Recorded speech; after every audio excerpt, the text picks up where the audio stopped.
Alabama? Man, that doesn't happen very often. No wind, and Carlson without the wind, without anybody in the end zone to retrieve that football. He kicks it, and it's a touchback to the 25-yard line. For more on how Gus Malzahn and his Auburn Tigers are handling these roller coaster of emotions, let's introduce our sideline reporter, Lauren Sisler. Yeah, guys, no doubt a renewed sense of energy here on the Plains. It can be felt by everyone around here, the fans, the players, the coaches. Even this week in practice, the stress has been lifted off their shoulders, the weight lifted off their shoulders. And if you can believe this, Gus Malzahn a little more relaxed in practice, in meetings, and here on the sidelines today, guys. Garrett Smith is the sophomore quarterback from Spring Branch, Texas for ULM, and he'll throw it on the first play of the game, and a little bubble screen gets past the 35-yard line. Marcus Green, the sophomore from Pontotoc, Mississippi, and a quick first down for ULM. Trey Matthews on the tackle. Two teams that are really going to push the pace here. We're not going to have much time to talk. Both these teams love going up tempo. Going to be a lot of plays today. You see Smith, the 283 yards passing in the loss to Georgia Southern. He was also the leading rusher in 2 out of 3 games. Luckett's in the backfield with him. Pass batted down, and it's caught by Smith after the deflection. It was Marlon Davidson, the true freshman, in the backfield. And that's going to be something to keep an eye on. The strength of this Auburn defense is up front with Lawson, Adams, and Davidson. And also, Garrett Smith is only 6 foot. He's got a little bit of a lower release. You might see a lot of balls get batted down today, but keep an eye on that matchup. The front 7, front 4 for Auburn against an undersized offensive line. Loss of 5 after Smith catches his own pass. Luckett. It's Ben Luckett, the sophomore from Palestine, Texas, maybe for a couple. It's 3rd and long. You see ULM's offense today.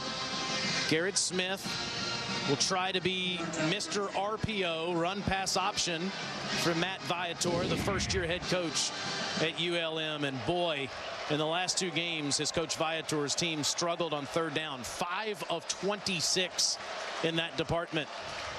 Not what you want on the first drive, just 90 seconds in. Another bubble, and it's blown up. Green gets a handful. Joshua Holsey right there on the tackle, and ULM will be forced to punt. 3rd down has been a focus, especially for Kevin Steele in this defense. Going to see how they continue to play on 3rd down. They've been really, really good. That's one thing. Steele's not a person to mention they're doing good at anything, but there's one thing he said he's happy about, if I can even say that, is getting off the field on 3rd down. Dayton Balvance, the punter, a 43-yard average on the season. Let's meet today's referee, David Smith. And just a quick stop and play, but just resetting that play clock on a 4th and 10 first Saturday on the Plains.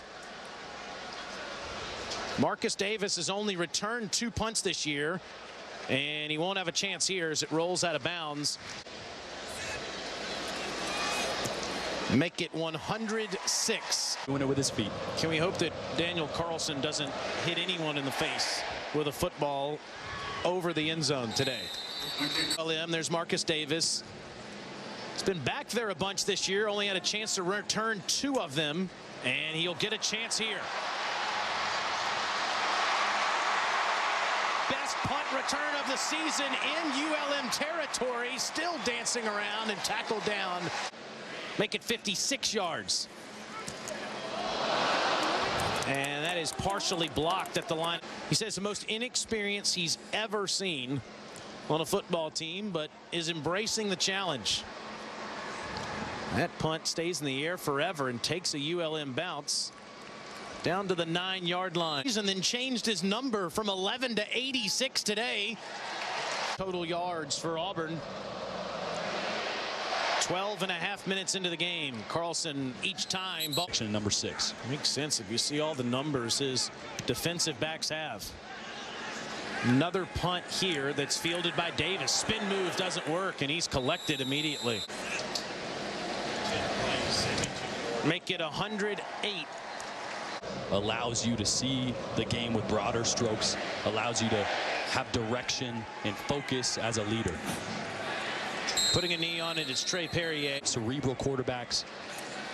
This would match the career long, and it's blocked. Craig Ford blocked by Montravius Adams right at the line of scrimmage. Zone chances for Auburn, 3 red zone touchdowns, and they're saving Coach O in Baton Rouge tonight, making his debut as a head coach. A lifetime dream. And that is Craig Ford's extra point that is partially blocked and goes through. 20 degrees cooler at the moment. Kick returned at the 2-yard line, and here comes Rudy Ford around the right side, and he's out of bounds at the 22.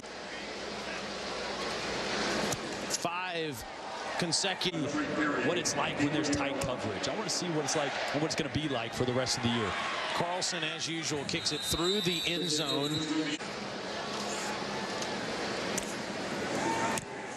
It's a 40-yard average today. This is 5th punt, and this is a great one. It takes Davis all the way back inside the 10-yard line and brings it across up near the 24. In there, get north and south, run it through the goal line. Carlson third on the all games in the middle of commercial breaks. Watching North Carolina surprise Florida State.